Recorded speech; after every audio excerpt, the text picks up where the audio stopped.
Ok, irmãos, eu vou começar com uma oração e aí a gente já vai para o estudo. Nosso Deus e Pai, nós louvamos e agradecemos ao Senhor por essa manhã. Obrigado pela vida dos irmãos e irmãs que estão aqui presentes, que o Senhor possa tomá-los em suas poderosas mãos, que o Senhor possa também orientá-los. Sabemos que vivemos num tempo bastante difícil, mas também o Senhor tem guardado as nossas vidas, as nossas almas e tem nos dado uma esperança. Obrigado, Pai. Que o Senhor possa também tomar esse estudo em tuas mãos. Assim nos pedimos, em nome de Jesus. Amém. Amém. Vamos lá, gente. Hoje estamos aí, talvez, no antepenúltimo estudo. Já chegamos no estudo de número 15 de 1 Pedro. E talvez tenha mais aí 2 ou 3 estudos. Aí a gente termina. E na sequência, a carta que vai nos agraciar aí com uns 2 meses de estudo será a carta de Paulo a Tito. Eu vou fazer aqui a leitura do texto.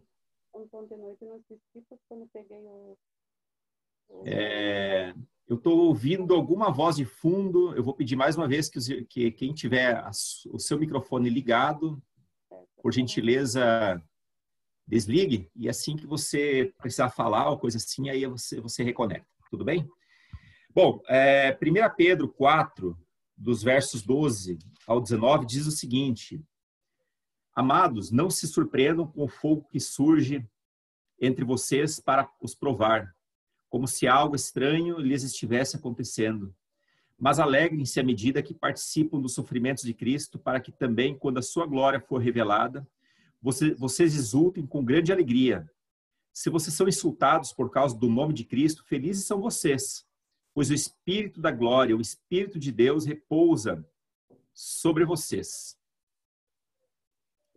Se algum de vocês sofre, que não seja como assassino, ladrão, criminoso ou como quem se intromete em negócios alheios. Contudo, se sofre como cristão, não se envergonhe, mas glorifique a Deus por meio deste nome. Pois chegou a hora de começar o julgamento pela casa de Deus. E se começa primeiro conosco, qual será o fim daqueles que não obedecem ao Evangelho de Deus? E se é o justo é difícil ser salvo, que será do ímpio e pecador? Por isso mesmo, aqueles que sofrem de acordo com a vontade de Deus devem confiar sua vida ao seu fiel Criador e praticar o bem. Muito bem. Aqui, Pedro, mais uma vez, retoma o tema do sofrimento. E quem é cristão genuíno pode esperar, em algum momento da sua vida, por algum tipo de perseguição ou mesmo intolerância religiosa, enfim, qualquer coisa relacionada à sua fé, inclusive à sua ética, por conta da sua fé. Sabemos que se nós temos um tipo de fé em Cristo, isso também vai nortear o nosso comportamento e as nossas decisões. Isso vai acontecer em casa, no trabalho, na empresa, onde é que for. Pedro considera esse tipo de perseguição bastante normal. Sempre vai acontecer. E esse tipo de perseguição aconteceu em toda a história e Pedro já abordou esse tipo de sofrimento que é normal em capítulos anteriores. Agora, nesse texto em específico, Pedro aborda sobre um tipo de perseguição muito específico e ele chama de fogo ardente. Fogo ardente. E é um tipo de perseguição muito dura, muito dolorosa, que estava prestes a surgir sobre a igreja. Não se tratava de um tipo de perseguição ocasional, que a gente percebe de vez em quando, algum bullying por causa da fé, nada disso. Seria uma perseguição bastante severa, e essa perseguição ela ia aumentar em intensidade, em proporção, ao longo dos anos, até finalmente praticamente ser extinta lá com o imperador Constantino por volta do ano 315, 320 da era cristã. E aquele fogo ardente era uma perseguição oficial, era uma perseguição que foi deflagrada pelo governo.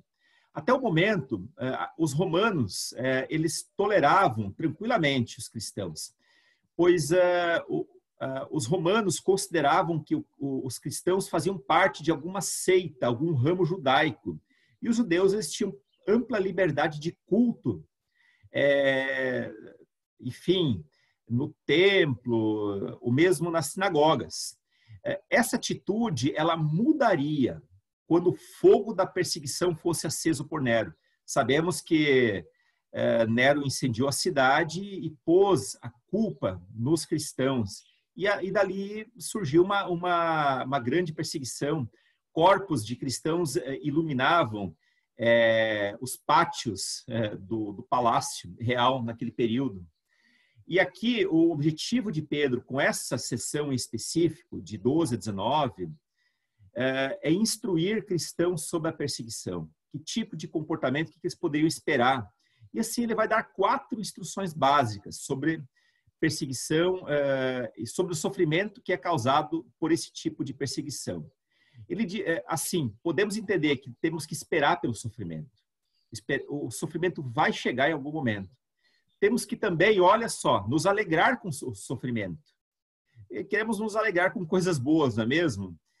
Agora, aqui parece uma contradição. Temos que nos alegrar com um tipo específico de sofrimento.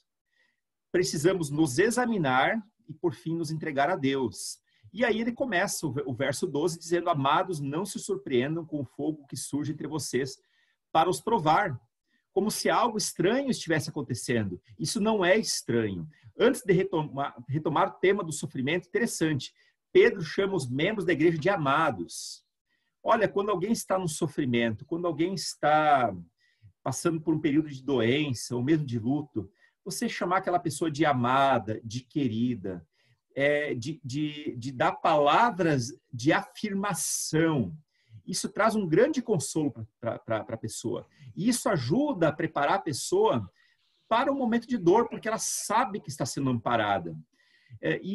Aqui Pedro chama ele de amados. Ele demonstra esse sentimento amoroso e consolador diante de um sofrimento tão grande. Interessante, Pedro era um homem rude, ou pelo menos ele foi no passado logo que se converteu. Mas o coração dele foi abrandando e ele foi mostrando um amor muito profundo por aquelas pessoas. A ponto de dizer o seguinte: olha, o sofrimento vai chegar, mas eu quero dizer para vocês, olha, vocês são amados de Deus e eu amo vocês também. Nada pode trazer mais consolo quando sofremos do que nos sentirmos amados pelas pessoas. Quem nunca sentiu o abraço caloroso de uma pessoa querida, seja do marido, da esposa, de um filho, de um amigo, de uma amiga, naquele momento difícil, uma palavra de afirmação: olha, você está sofrendo, mas conte comigo, você é amado, você faz parte de um povo. Isso é reconfortante. E eu tenho certeza que aqueles cristãos primitivos se sentiram muito confortados. Tem algumas considerações sobre o sofrimento. Olha só, a perseguição não é estranha. Não acham que isso seja estranho se vocês vão sofrer.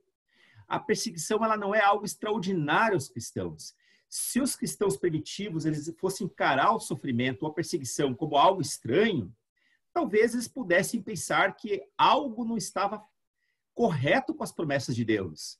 Talvez Deus fosse menor que o sofrimento deles. Ou talvez eles colocassem em jogo o fato de eles serem filhos de Deus.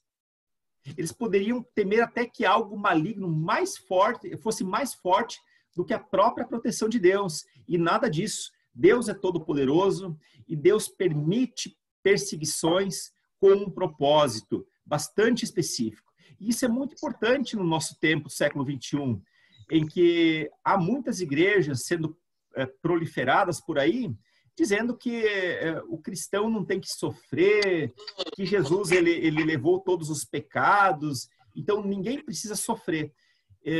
Há um tipo de sofrimento que a gente não precisa sofrer, e depois eu vou expor sobre isso. Mas o sofrimento da perseguição, o sofrimento que é ocasionado pelas doenças, por conta do isolamento social, é um sofrimento que vai atingir a todos e também vai atingir os cristãos. A perseguição, sim, ela gera sofrimento. E a perseguição ela pode surgir em qualquer momento das nossas vidas. Mas a perseguição não é um sinal de fracasso nosso. Claro que a humanidade, em algum momento, sobre vários aspectos, ela fracassou. E por conta do pecado, ela acabou colhendo muito sofrimento. Mas há um tipo de sofrimento que não é em razão do nosso pecado, algum tipo de maldição. Nada disso. Ela é natural. A perseguição advinda por sermos cristãos, sob certos aspectos, irmãos, ela atesta o nosso compromisso com Cristo. Por que eu digo que é sob certos aspectos? Porque há outros aspectos que atestam que nós somos filhos de Deus. Ontem eu mencionei Romanos, capítulo 8, que diz que o Espírito de Deus atesta com o nosso espírito que nós somos filhos de Deus. E isso é um outro aspecto interessante. Mas a perseguição divina, ou melhor, a perseguição pelos homens, que acontece por permissão divina, se nós nos mantermos firmes, isso vai ser mais uma evidência de que nós somos cristãos, que nós somos salvos. O objetivo da perseguição é provar nossa fé e nos aperfeiçoar. Irmãos, é fácil ser cristão no momento tranquilo, no momento que tudo vai bem, que nossa geladeira está cheia, que tem salário todo mês, que não há doença nenhuma. É muito simples. Só que uma vida plenamente tranquila não aperfeiçoa. E o dia que vier o problema, a gente desmorona porque a gente não foi calejado. E a gente, às vezes, precisa ser calejado, né? A gente sabe que para você manter uma criança na disciplina e se tornar um adulto maduro, você tem que disciplinar. E a palavra diz que nós não temos que reter a varinha, né? Não é pau, não é cacetete, tá? É a varinha da disciplina. E sempre feito com muito amor. E aí nós somos, sim, considerados amados de Deus, embora sejamos muitas vezes perseguidos. A história bíblica, o secular, mostra que os filhos de Deus foram perseguidos. As pessoas nem sempre são perseguidas por serem religiosas. Isso é um fato. Mas elas são perseguidas quando elas são religiosas e também elas são justas. Sabemos que nem todo cristão é justo. E elas são justas porque elas foram justificadas por Deus e vivem de acordo com o tipo de ética que Deus espera. É claro, é fácil ser cristão quando a gente não adota as éticas de Deus. Por exemplo, quando se cobiça, quando se mente, quando se rouba. E o apóstolo Pedro ele vai abordar esse tipo de assunto. E eram coisas erradas, pecaminosas, que aconteciam no meio da igreja muitas vezes. Interessante. Caim era um homem religioso. A palavra diz que ele foi lá e ele sacrificou a Deus. O problema é que as obras dele eram más. E ele acabou matando o seu irmão Abel.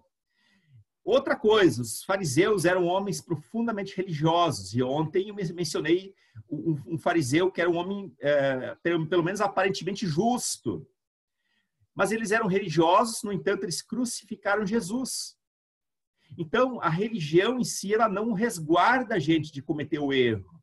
Agora, um compromisso com Cristo, uma vivência pela ótica de Deus, realmente vai nos tornar pessoas muito mais justas, muito mais amorosas, porque de fato fomos justificados. O mundo não persegue necessariamente pessoas religiosas, mas persegue pessoas justas. Jesus, certa vez, interessante, ele já advertiu sobre isso. E acautelai-vos dos homens, porque eles vos entregarão aos tribunais e vos açoitarão nas suas sinagogas. Olha só, eu não conseguiria imaginar uma pessoa levando uma surra lá no templo da Holiness. Você já conseguiria imaginar um negócio desses? Mas olha só, servos de Deus, eles seriam açoitados na própria casa de Deus, nas sinagogas, que era o local de reunião para culto dos judeus. Jesus profetizou isso, e isso aconteceu. Aí ele vai dizer o seguinte no verso 13, mas alegrem-se à medida que participam dos sofrimentos de Cristo, para que também, quando a sua glória for revelada, vocês exultem com grande alegria. Pedro convoca pessoas sofredoras a desfrutar da alegria. E esse, sem dúvida, é o grande paradoxo da fé. Como podemos sofrer, como podemos ser perseguidos e ainda assim desfrutar de alegria. Pedro ele faz um chamamento para a alegria geral durante o sofrimento. Porque isso vai se transformar em exultação quando Cristo voltar. Porque não é um tipo de sofrimento sem motivo. O motivo desse sofrimento é o fato de nós servirmos a Cristo. O que dava essa força e essa autoridade para Pedro, o que será? É porque ele tinha uma expectativa de uma esperança viva. Interessante, Pedro foi um homem experimentado na fé. Ele experimentou em algum momento negar Cristo, apesar de demonstrar uma valentia nas palavras, mas depois ele teve o coração quebrantado. De fato, ele chorou amargamente por ter negado Cristo e, a partir dali, iniciou um processo de grande conversão do seu coração. E isso se estendeu até o final da vida. E ele tinha, de fato, expectativa de uma esperança que ninguém pode tirar.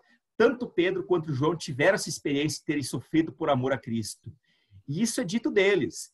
Eles se retiraram do Sinédrio porque os judeus daquela época estavam com inveja de tudo que Pedro e João estavam fazendo acerca das curas milagrosas, arrastaram eles para a cadeia. Em algum momento, um anjo do Senhor libertou eles da prisão, e eles milagrosamente saíram. Eles foram ao templo ensinar a palavra, e quando chegam lá os líderes, a prisão está intacta, e cadê os dois? Eles levam eles de volta, porque estavam lá no templo, eles não fugiram para longe, e eles foram conduzidos de volta. Depois eles foram libertos, com advertência de não falar no nome, não sei o quê. Mas o apóstolo Paulo, os dois saíram, apesar de ter sofrido afronta, e eles se regozijaram, eles demonstraram grande alegria, felicidade, por terem sido considerados dignos de sofrer afrontas por causa do nome de Jesus. Será que eu e você teríamos essa condição de sofrer e ainda se sentir feliz, digno por sofrer afronta? É uma pergunta bastante difícil, cada um deveria ser capaz de responder isso. Paulo, certa vez, afirmou algo interessante. Agora eu me regozijo nos meus sofrimentos, eu me alegro nos meus sofrimentos por vós, e preencho o que resta das aflições de Cristo na minha carne, a favor do seu corpo, que é a igreja. O apóstolo Paulo não considerava um fardo sofrer.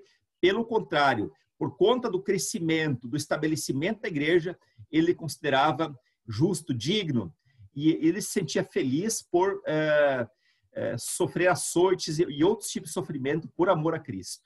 E aí o verso 14 diz: se vocês são insultados por causa do nome de Cristo, felizes são vocês, pois o Espírito da glória, o Espírito de Deus, repousa sobre vocês. Olha só a marca aqui da filiação que nós temos em Deus. Se vocês são insultados por causa do nome de Cristo, felizes são vocês, pois o Espírito da glória, o Espírito de Deus repousa sobre vocês. Insulto aqui não significa apenas palavras ofensivas. Fala que se vocês são insultados por causa do nome de Cristo.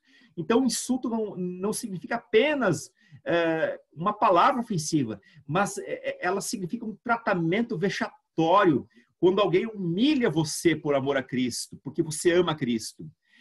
Nesse caso, a perseguição ela anda de mão dada com a difamação e a ofensa. Quando começam a chamar os cristãos de muitas coisas, pessoas sem cultura, pessoas burras e sei lá o que mais, né?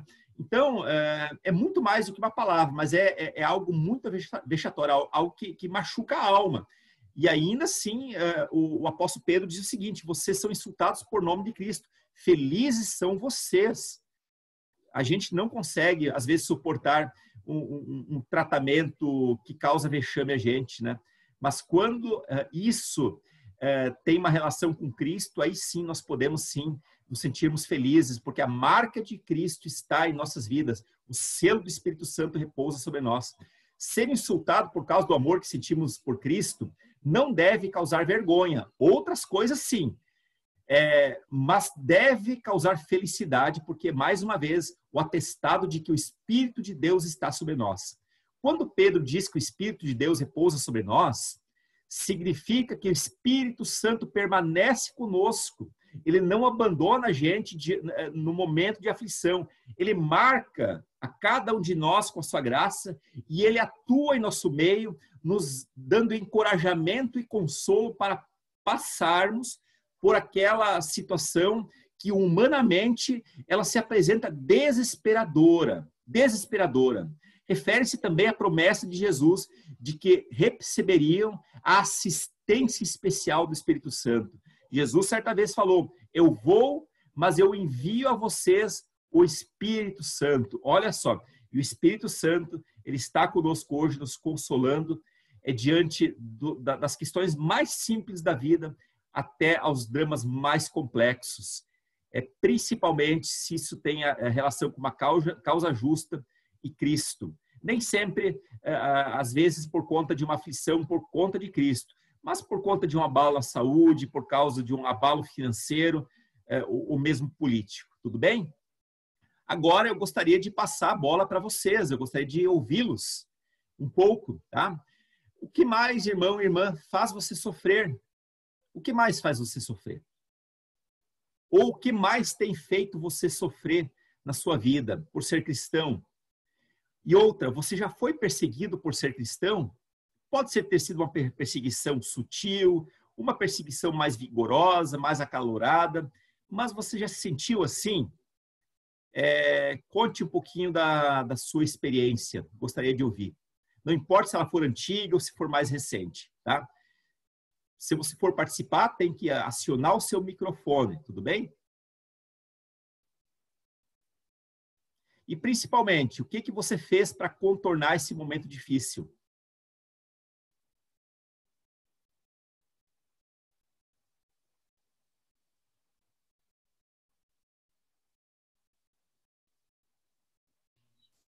Queria compartilhar rapidamente uma experiência que eu tive, não no Brasil, né? Mas foi assim, a primeira vez que eu senti realmente o que era perseguição, né? Não a mim diretamente, mas eu e o Josué Tanami, a gente estava lá no interior da Índia e a gente foi num vilarejo onde nenhum estrangeiro tinha ido ainda. Nós fomos os primeiros a chegar lá.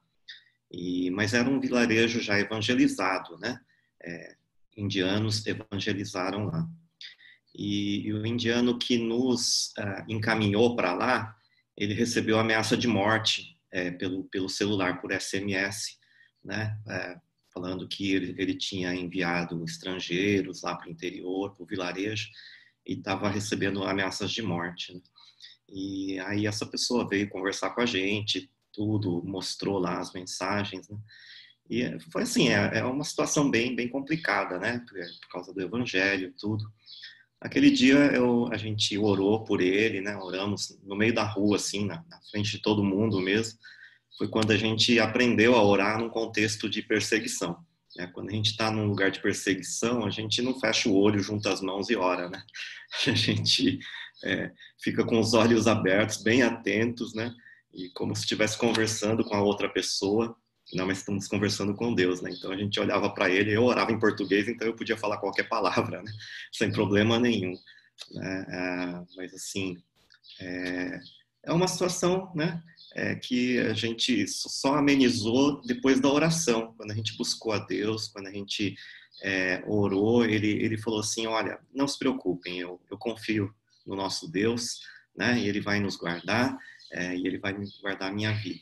E realmente, depois as mensagens pararam e tal, e ele está atuando, ele é missionário, né? Ele está lá, tranquilo, tranquilo assim, né? Num contexto de perseguição, mas continua a obra do Senhor lá depois de quase 10 anos. Perfeito. Muito legal, Guto. Obrigado aí pelo testemunho, tá? O pastor Guto, ele é responsável pelo setor de missões agora internacionais, né, da Holiness, né? É só internacional agora, também nacional. Internacional e nacional, tá? Então, o pastor Guto é responsável, inclusive pelo cuidado dos missionários, né? Sempre tem as reuniões com eles, né? Pessoal em vários lugares aí do mundo, tá? Mais algum testemunho? Ô, pastor. Sim, Fonda. Não, pode falar, Maria Luísa. Eu me lembro que quando eu e minha irmã, nós tínhamos por volta de 13 anos, mais ou menos, 12 anos, e a gente estudava no SEMI. E a gente estudava à tarde, mas tinha de manhã, não tinha curso à noite. E o padre ia lá e fazia aula de religião católica lá e tudo, e os professores diziam assim: quem não é católico pode sair da sala, não precisa assistir a aula de catecismo aqui. E eu e minha irmã saíamos da sala. E eu ia para o pátio, e ela saía da sala dela, ia para o pátio, e a gente ficava sozinha, só eu e ela, no pátio. E quando a gente retornava para a sala, depois daquilo, todo mundo ria da gente e tirava, nossa, falava horrores para a gente. E a gente sofria muito com isso. Mas nós nunca desistimos. Chegava em casa, falava com meu pai, ele falava: se vocês não se sentem bem e quiser continuar lá e ficar com a aula, não tem problema. Porque vocês sabem quem vocês creem. Mas, se vocês também acharem que tem que sair, e a gente saía, nunca nós ficamos. E depois de já adulta, a igreja já tinha crescido, já tinha muita gente na igreja, eu me lembro que o Mário Sacuno e o Akira, marido da Marilu, vinham falar para a gente: olha, eu não me esqueço que vocês duas eram as únicas que saíam naquela escola. Não descia ninguém. E a gente ficava lá. E depois a gente era perseguida. O professor falava algumas coisas, não chegava assim uma perseguição tão aberta. Mas a gente sofria piadinha e um monte de coisa. Você vê que o bullying não é uma coisa nova, né? Sempre existiu, né? Então, assim, esse eu acho que é um exemplo bastante clássico e terrível de um tipo de perseguição, né? Nesse caso, por conta de ser cristã. Tá? Muito obrigado. Antes de passar a palavra para o Ronda, o Ney Silva fala o seguinte: pastor, uma vez, no início da minha vida cristã, alguém me disse para eu ficar preocupado em minha vida cristã, se ela não estiver sendo perseguida por declarar e viver meu amor a Cristo. Isso tem sido até hoje uma orientação para mim, certo? Claro que nem sempre vai acontecer perseguição, né? Às vezes a gente vai ter um tempo bastante tranquilo, mas se nunca tiver nenhum tipo de perseguição, realmente pode ser que tenhamos algum problema aí, né? Irmão Ronda, sua vez. Então, quando a gente se converteu, né, em 1980, naquela época a gente tinha muito contato com a nossa família, né?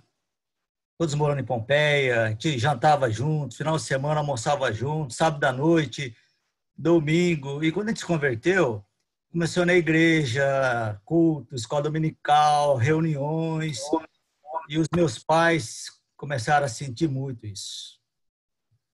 Ele uma vez chegou a falar que ele tinha perdido a gente, que a família tinha perdido a gente e tal.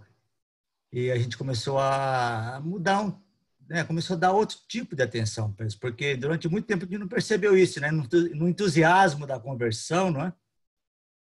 Mas havia assim uma pressão emocional, né, psicológica, que deve acontecer na vida de muitas pessoas, eu acho, né? O meu pai era presidente do budismo do Brasil, né? Olha só. Ele era presidente da igreja budista de Pompeia, não é? E eu tinha sido batizado quando era pequeno, como, né, da igreja budista, né? Então, imagine, todo sábado, domingo eles iam almoçar em casa, jantar em casa, de repente acabou isso aí, né? E aí eu senti muito isso, a gente teve que rever as nossas estratégias para não ter esse tipo de... Era um problema assim que eu sentia também. Então, mas era um tipo de sofrimento emocional. Eu não diria perseguição, mas sofrimento, pressão, né? É isso aí. Tá joia. Obrigado, né? Como nós temos que ser cuidadosos, né? E ensinar as pessoas que se convertem a ser, de fato, cuidadosos com seus familiares, né? Para que isso também não gere até um problema de um testemunho, de um abandono em relação à família, né? Claro que algumas práticas a gente não vai fazer mais, só que precisamos ter esse tipo de cuidado. Olha só, a irmã... Deixa eu ver aqui. A irmã Sueli, esposa do Ney Silva, ela diz o seguinte: uma vez, no início da minha vida cristã, alguém me disse, não, isso aqui é o Ney que eu já falei. Não, um pouquinho mais para baixo, a Sueli fala o seguinte, ó, no início da minha conversão também passei um aperto, diz a irmã Sueli. Acabei tendo que pedir demissão no emprego que eu ganhava muito bem, pois não concordava continuar mentindo. Olha só, que testemunho, né? Quem teria essa coragem, né? Quem teria essa coragem? E sabemos que, às vezes, em determinados tipos de funções, né, a mentira ela acaba se tornando quase uma tradição, né? Infelizmente, né? A Tatiane diz o seguinte: eu passei por esse mesmo tipo de situação do Sr. Honda. Veio de uma família católica com 2 tios padres na família. Essa é a Tatiane Avelino, 2 tios padres. Imagine a pressão que ela não deve também ter passado em relação a isso, não é mesmo? Temos mais alguém que gostaria de falar? Um último testemunho para a gente dar sequência.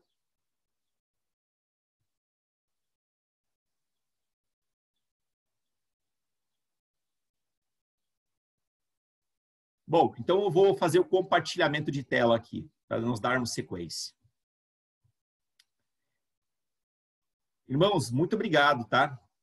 Pelo testemunho de cada um. Tem alguém que passou por o pastor Guto mencionou uma perseguição, aquela perseguição raiz, né? De pessoas realmente sendo colocadas assim, inclusive correndo risco de morte, né?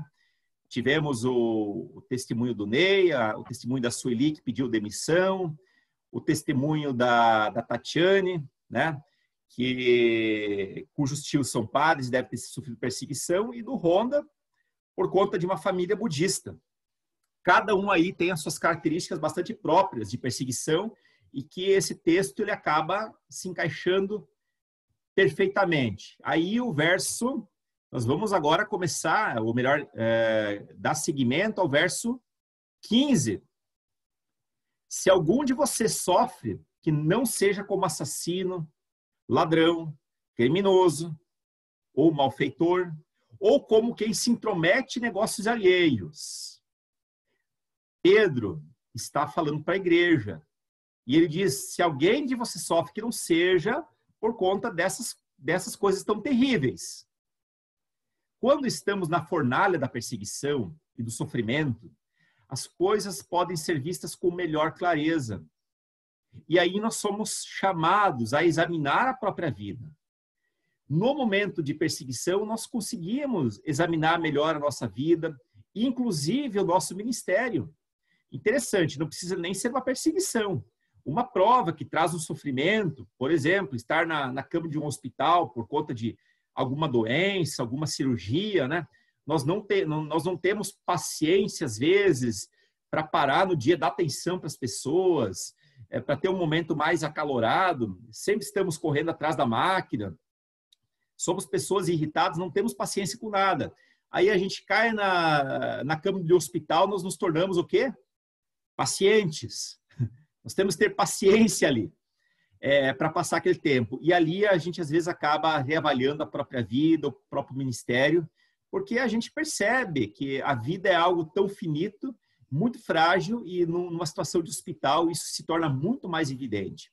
Nesse caso, o fogo ardente é apresentado como um componente importante no processo de refinamento. E eu já falei lá no primeiro capítulo de Pedro que nós seríamos refinados como ouro. Deus deseja tirar toda a escória, toda a sujeira para apresentar algo puro. E aí Deus sim vai remover e vai purificar se a gente for dar oportunidade para que Ele faça isso. Há uma pergunta que devemos ser sinceros ao responder. Qual é o motivo do meu sofrimento? Por que a gente sofre? Pensa um pouco nos sofrimentos que você tem tido ao longo da vida. Foram sofrimentos justos? Foram sofrimentos que você sofreu por ser uma pessoa justa, boa, transparente, equilibrada, por amar a Cristo? Ou você sofreu por ter tomado más decisões, por ter aceitado conselhos ruins, equivocados, por ter feito mal aos outros, isso acabou respingando negativamente em você. Pergunte-se isso aí. Tem pessoas que passam 20, 30 anos na igreja repetindo sempre o mesmo erro e ficam pedindo oração. Mas se você vai olhar a vida dela, a gente vê que as mesmas decisões ruins são erradas. Nunca se livra das dívidas, do cartão de crédito, principalmente. Às vezes até das coisas fúteis da vida. Né? E aí sempre, a vida inteira, 20, 30 anos numa dificuldade. Claro que dificuldades pontuais vão acontecer, e a pandemia tem escancarado, nesse sentido, muitas fragilidades, e das quais a gente, às vezes, não tem controle sobre isso. Porque perdemos trabalho, perdemos muitas coisas, e às vezes não é culpa da gente. Mas tem pessoas que a vida inteira passam numa aflição por decisões erradas. Tá? E aí a gente deveria aprender alguma coisa, sabe? Pesar bem. Antes de comprar algo, antes de tomar uma decisão sobre o casamento, é a pessoa certa com quem que eu vou me casar? É uma pessoa de Deus? O marido é alguém que vai levar as coisas a sério? É alguém que só quer andar com os amigos? É alguém muito gastador? Sabe, são decisões, porque às vezes o sofrimento ele vem sobre a gente por decisões muito erradas. E aqui o apóstolo Pedro vai colocar pelo menos 4 dividido em 2 grupos aqui. Um deles são coisas muito dramáticas, que é o assassinato, o furto e o crime de maneira geral. Assassinato. O assassinato é aquele tipo de morte em que a pessoa mata porque ela quer, não é uma coisa assim de defesa pessoal. Ela mata porque tem um coração endurecido. Ou aquela pessoa que furta. Qual que é a diferença do roubo e do furto? O roubo é feito à mão armada. Né? Quando vai lá e alguém rouba o seu carro e coloca uma arma em você, ou a sua casa. Isso é roubo. Agora, quando a pessoa pega algo sem ser vista, então aquilo ali é furto, porque não houve envolvimento de uma arma. E o apóstolo Pedro fala aqui para a igreja, olha, se alguém sofrer, não seja como um ladrão, como um assassino, como um criminoso, um malfeitor de maneira geral, mas que seja por conta de Cristo, por coisas justas. E também, o outro grupo é intromissão em negócios alheios. Interessante isso aí. Alguém que se coloca, aqui se trata de alguém que se coloca como supervisor sobre pessoas ou coisas alheias, e que se faz de importante sobre coisas que não lhe dizem respeito. Seja intromissão no casamento do outro. Interessante, Davi, ele se intrometeu no negócio, no casamento de uma outra pessoa. Não é mesmo? Quando os reis iam à guerra, ele foi lá e tomou a esposa do outro para si. Se intrometeu naquilo que não era dele. Ou pessoas que se intrometem na criação do filho dos outros. Isso às vezes acontece na relação de sogras e noras, ou genros, ou sogro, e esse tipo de coisa. Às vezes tem relação conturbada em que a pessoa tenta impor o seu jeito. Ela não vai com amor e na base do conselho, e nem na base do exemplo. Ela simplesmente força. Porque no meu tempo era assim, assado, e tenta, assim, forçar a pessoa a ser que nem ela. Isso é se intrometer em coisas dela. Não que nós não devamos dar conselhos, mas há toda uma estratégia em que o amor sempre tem que ir à frente. Claro que sempre temos que cuidar dos irmãos, né? Mas quando a coisa for feita de maneira excessiva, entusiasmada, aí sim a gente às vezes pode colocar tudo a perder. Se um cristão professo, ele transgride a lei e se coloca em uma situação difícil, ou se ele resolve intrometer-se na vida dos outros, ele vai sofrer. Ser cristão não garante escapar ileso das consequências normais dos delitos. Tá? Muitas pessoas se dizem cristãs, mas se envolvem maracutaias, né? Temos bons exemplos lá em Brasília. Quantos deputados não colocaram dinheiro na cueca, dividiram dinheiro e depois oraram a Deus? Ora, isso é uma blasfêmia. Tá? Isso é algo horrível. Nunca devia ser mencionado isso no meio de cristãos. Talvez nós jamais vamos ser culpados de matar ou roubar alguém. Mas quando criamos confusão, quando nos intrometemos naquilo que nós não somos chamados, podemos acabar sofrendo consequências e, no mínimo, a antipatia dos outros. Agora, quem sofre pelos pecados mencionados, aqueles pecados grotescos, como assassinato, roubo, furto, essa pessoa não vai ter ação consoladora do Espírito Santo. O Espírito da Glória, ele não pode repousar sobre pessoas malfeitores ou sobre pecadores contumazes, né? Porque aí o Espírito Santo não habita nessa pessoa. Ela não tem sinal de conversão. Agora, se em algum momento nós falhamos, nós erramos, cometemos algum pecado, ainda que grave, e a nossa consciência acusar, e a consciência acusar é sinal de que o Espírito Santo está atuando na gente, aí sim nós podemos sim ter o consolo e podemos experimentar a mudança que Deus vai fazer nas nossas vidas. O verso 16 diz: contudo, se sofre como cristão, não se envergonhe, mas glorifica a Deus por meio desse nome. A palavra cristão ela é usada apenas 3 vezes no Novo Testamento. A primeira vez, essa palavra surgiu lá em Antioquia. E ela surgiu até de maneira pejorativa, né? Quase como um deboche. E foi o nome dado pelos inimigos da igreja como uma forma de insultar os cristãos. É como se hoje as pessoas falassem, não, porque o sujeito é um lulista, ou o sujeito é um bolsonarista, ou isso ou aquilo. Sabemos que quem fala dessa maneira, às vezes, fala de uma maneira a insultar a pessoa, né? E a mesma coisa acontecia com os cristãos, né? Claro que hoje o termo cristão, ele ainda que também no nosso tempo está um pouco distorcido, porque parece que virou moda, né, ser cristão. Todo mundo quer ser cristão, porque alguns artistas também são, e parece que é status, é uma marca, né? Mas cristão, sim, tem a marca do selo de Cristo nas nossas vidas e tem a ver com ser um imitador de Cristo. Um imitador de Cristo. Um imitador, inclusive, na sua maneira de pensar, na sua ética, inclusive no sofrimento. Quem quer ser meu discípulo, tome todo dia a sua cruz, negue a si mesmo e siga-me. Esse é o grande princípio do discipulado. Confessar a Cristo pode gerar perseguição e sofrimento. E aí alguém falou, olha, eu pedi demissão porque eu, como cristã, eu era obrigado a mentir. Eu não queria mentir, eu abandonei o emprego, ainda que eu ganhasse bem. Mas é melhor romper com um trabalho em que se ganha bem do que perder a alma, não é mesmo? Eu acho que a irmã Sueli tomou uma bela decisão. Pedro alerta que tal sofrimento não deve ser motivo para a gente se envergonhar de Cristo, da nossa postura em relação a Cristo. Deve sim considerar tal situação como motivo de louvor a Deus. Pedro negou Jesus em algum momento da sua vida. Possivelmente, ele não negou Jesus por conta de covardia, mas ele negou por vergonha de ser visto como um seguidor de Cristo. Muitas pessoas têm vergonha de Cristo. Muitas pessoas têm medo de sofrer por Cristo. E Pedro teve medo ali de sofrer perseguição, de sofrer retaliação por ser identificado como alguém que seguia Cristo. O fato é que Cristo não se envergonha de nós. Ele não fez caso da vergonha da cruz, mas ele morreu por cada um de nós. Assim nós também podemos suportar injúrias por amor a ele sem nos envergonhar. E o verso 17, pois chegou a hora de começar o julgamento pela casa de Deus. Isso é uma palavra para a igreja. É uma palavra para a igreja.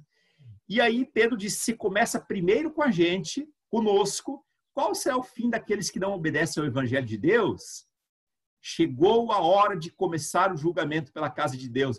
Interessante, a igreja, ela já está sendo julgada.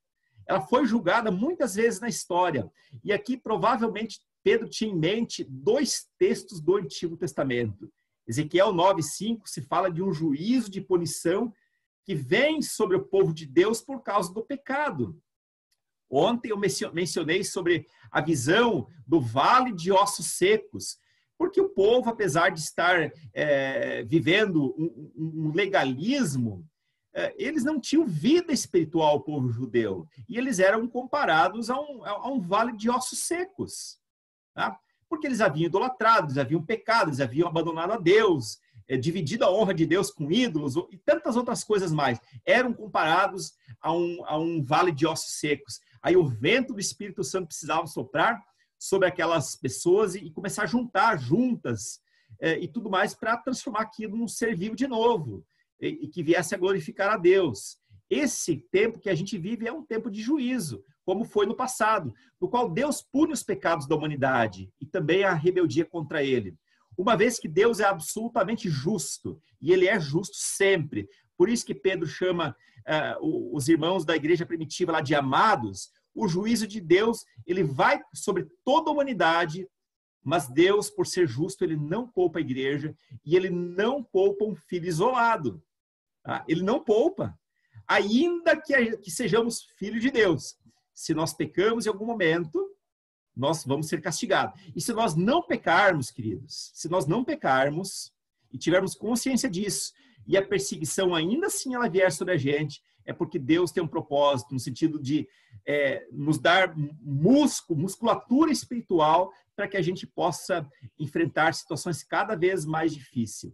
É claro que nós não devemos orar pedindo perseguição, de jeito nenhum, mas se ela vier, que a gente possa ter resistência espiritual de suportar isso. Por isso é importante que ninguém seja encontrado na igreja como assassino, como ladrão ou malfeitor. Paulo vai falar lá aos Coríntios, nos primeiros capítulos de 1 Coríntios, que havia ali relações sexuais incestuosas com gente da igreja, né? Olha, esse tipo de coisa não deveria nem ser mencionado, porque nem entre os pagãos era mencionado, mas tinha lá na igreja de Corinto. O fato de o juízo iniciar pela casa de Deus significa que Deus leva a sério o pecado no meio do seu povo. Daí vem a urgência da confissão e renúncia total dos pecados. Teve um dos estudos, 3 ou 4 estudos atrás, eu falei que às vezes nós temos, há situações que nós temos que dar um ponto final, simplesmente dar um ponto final a algum tipo de pecado, porque isso vai nos consumindo, isso vai quebrando as nossas fortalezas espirituais, e quando menos vê, a gente já está completamente na carnalidade, somos comparados àquele filho pródigo que agora precisa dividir a comida com os porcos, e até isso lhe é negado. Voltemos logo para a casa do Pai. Logo, se Deus envia sofrimento aos seus filhos, cujo objetivo é purificá-los, o que acontecerá ao ímpio e pecador? Quando o cristão sofre, ele experimenta glória e sabe que haverá glória ainda maior no futuro. Uma herança incorruptível. Mas o pecador que causa esse sofrimento está apenas enchendo a medida da ira de Deus. Um dia o cálice vai encher e aí a gente vai ser colocado contra a parede. Em vez de preocupar-nos com a nossa situação, nesse caso, nós sempre devemos nos preocupar também com os pecadores perdidos ao nosso redor. Queridos, há uma multidão de pessoas que precisam ser salvas. O que nós estamos fazendo? Nós estamos nos aliando junto com os outros nos seus pecados ou estamos aí, de fato, buscando uma vida em santidade? O fogo ardente que sobrevém e pelo qual passamos agora não é nada comparado com a chama de fogo que castigará os perdidos quando Jesus voltar para julgar. Sim, o inferno é algo que existe. E o inferno, embora ele seja comparado com o fogo, claro que é algo aqui, para traduzir uma realidade espiritual, nada mais arde, mais dói na vida do indivíduo do que a distância eterna de Deus. Isso é comparado com fogo que queima. Então, se agora essa chama de fogo muitas vezes castiga, o que vai acontecer lá com as pessoas que decidiram se rebelar contra Deus? O verso 18 diz, e ele adverte, e se ao justo é difícil ser salvo, o que será do ímpio e pecador? Esse verso aqui é uma citação de Provérbios 11:31. As palavras é difícil ou com dificuldade que o justo é salvo, são usadas não para dizer que Deus é fraco demais para nos salvar. É difícil sim, e significa que o justo será salvo com muito custo, pois passa por tempos tão difíceis, tão acalorados, tão complicados, por tal ardor de fogo e provação e juízos, de padecimento, que somente conseguirá alcançar o alvo se ele for evitar o mal de maneira extremamente resoluta, que ele manter a sua fé apesar de extrema perseguição. É nesse contexto que esse versículo ele se propõe a comunicar aqui a palavra de Deus. E aí ele finaliza o verso 19. Por isso mesmo, aqueles que sofrem com a vontade, sofrem de acordo com a vontade de Deus, devem confiar, devem encomendar a sua vida ou sua alma ao seu fiel Criador e praticar o bem. Já falamos muitas vezes sobre praticar o bem, mas o que significa confiar ou encomendar a alma ao fiel pecador? Ele diz assim, que quem sofre por cumprir a vontade de Deus não precisa se preocupar. Tal pessoa pode entregar-se a Deus sem problema. Ela pode entregar a sua alma, pode encomendar a sua alma a Deus sem problema, porque a sua alma está resguardada. O verbo encomendar aqui é um termo bancário e significa depositar, a fim de guardar em segurança. Quem coloca a sua alma à disposição de Deus tem a sua alma segura, porque um dia Cristo, ele morreu para ser o primeiro entre os que dormem. Então nós temos essa plena certeza de que a nossa alma está guardada. É evidente que quando depositamos a vida, a nossa alma no banco de Deus, sempre receberemos dividendos eternos, os juros eternos pelo investimento. Não é uma riqueza nesse mundo, queridos. Jesus fala que os pobres sempre teremos conosco. Naquele momento em que aquela mulher foi lavar os pés de Cristo com um perfume caríssimo e Judas teria exortado ela, e Jesus fala, calma, não precisamos nos preocupar com os pobres nesse momento. Claro que Jesus se preocupava com os pobres, né? Mas deixa ela fazer isso, porque os pobres vocês sempre terão entre vocês. Tá?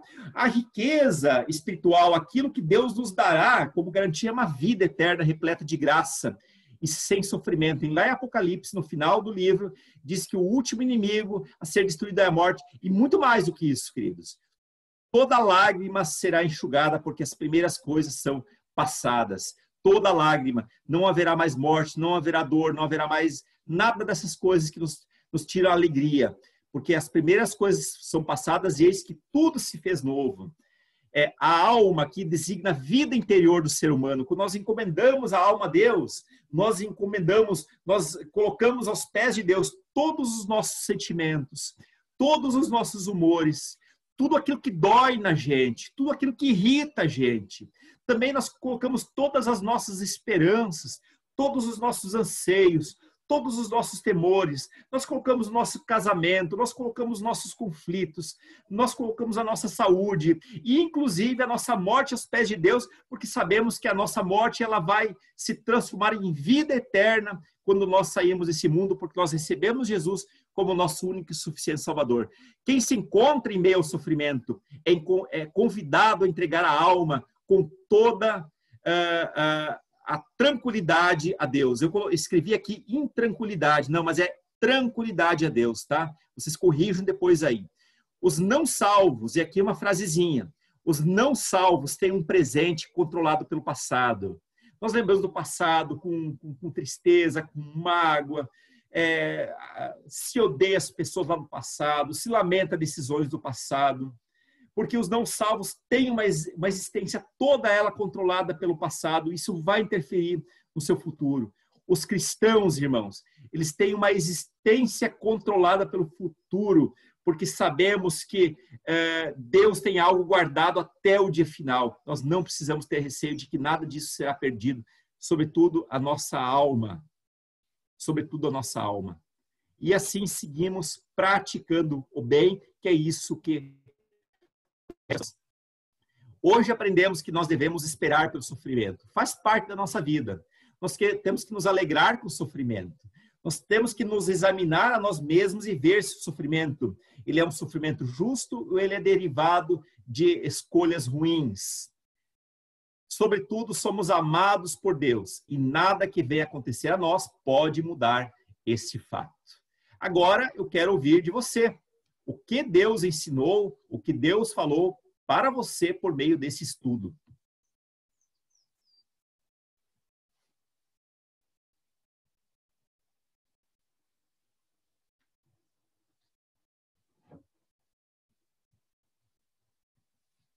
Se ninguém falar, eu vou achar que não aprenderam nada. Fala, Rhonda. Ah, você não quer falar? É que a tua imagem apareceu aqui. Pastor, posso falar um pouco? Opa, deve, por favor. Eu acho assim que a gente sabe que todo exército faz parte, é muito importante no país, né? Aí, sim, para ingressar nele é preciso passar por treinamento intenso, pesado. E recentemente eu vi que tem um grupo tático que é o mais pesado nos Estados Unidos, que é o SEALs, né? Que eles trabalham tanto no ar, na terra e na água, né? Na Marinha dos Estados Unidos. E eles passam 30 meses. Então, nesses 30 meses, eles boiam em alto mar, eles nadam com as mãos atadas. E de 30 meses, só 25% consegue terminar o treinamento. Então, para preparar o soldado, os desafios, as atividades, as preparações são focadas para desenvolvimento físico, a resistência, psicológico, né? E a razão disso, a razão dessas provas é para identificar realmente aqueles que estão dispostos a tudo, sabe? A fazer parte desse grupo. Então, eu vejo que no Exército de Cristo, todo soldado, que nós vamos passar por prova e que visa testar a nossa sinceridade da nossa decisão. Então, como o pastor Guto, o Ney, a Sueli, o Ronda testemunhou, a dona Maria Luísa, a Tati, eu acho que é uma prova que vem para realmente, imagina se eles tivessem desistido, entendeu? E continuado com as atitudes que veio à prova. Então, eu vejo assim que Pedro, ele deixa bem claro que o cristão não deveria achar estranho passar por esse fogo da provação. Acho que é isso. Perfeito. Muito obrigado, viu? Muito obrigado mesmo. Tá? Se no Exército eles estão dispostos a isso, né? Quanto mais nós cristãos, né? Eu acho que isso é muito, muito lógico. O irmão Gilson diz o seguinte aqui: precisamos examinar nosso sofrimento e se o sofrimento for causado por nossos pecados. Perfeito, é isso mesmo. Uhum. Que mais? Mais alguém gostaria de falar o que aprendeu?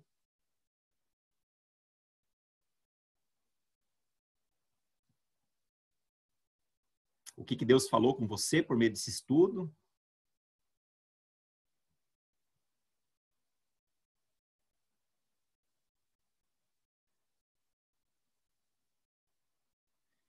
Bom, se nós não tivermos mais pessoas, eu gostaria de perguntar se o pastor Ulisses poderia orar para finalizar com a gente?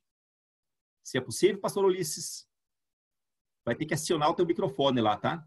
Está aberto já. Tá bom. Por favor, pastor Ulisses, ore. Pastor Ulisses é o ancião da igreja, né? Uma coluna da igreja. Eu sou o mais velho, né? O senhor nos Senhor, honra muito com a sua participação, viu? amém. Eu que estou sendo abençoado. Senhor, nós queremos te agradecer por essa aula de hoje, que tem trazido tanto fortalecimento às nossas vidas, tanto ensinamento para que nós possamos correr a carreira até o final.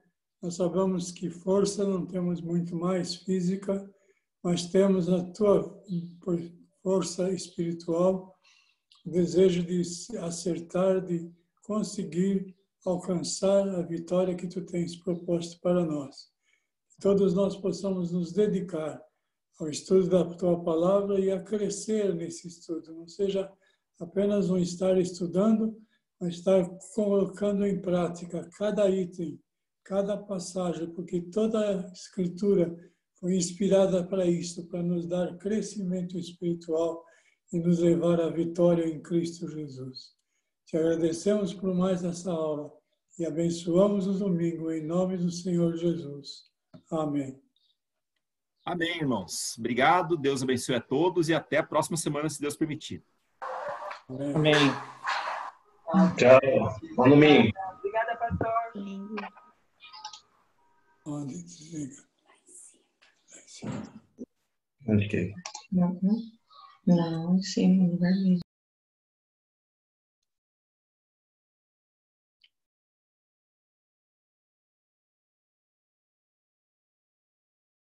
Ah, tudo aqui.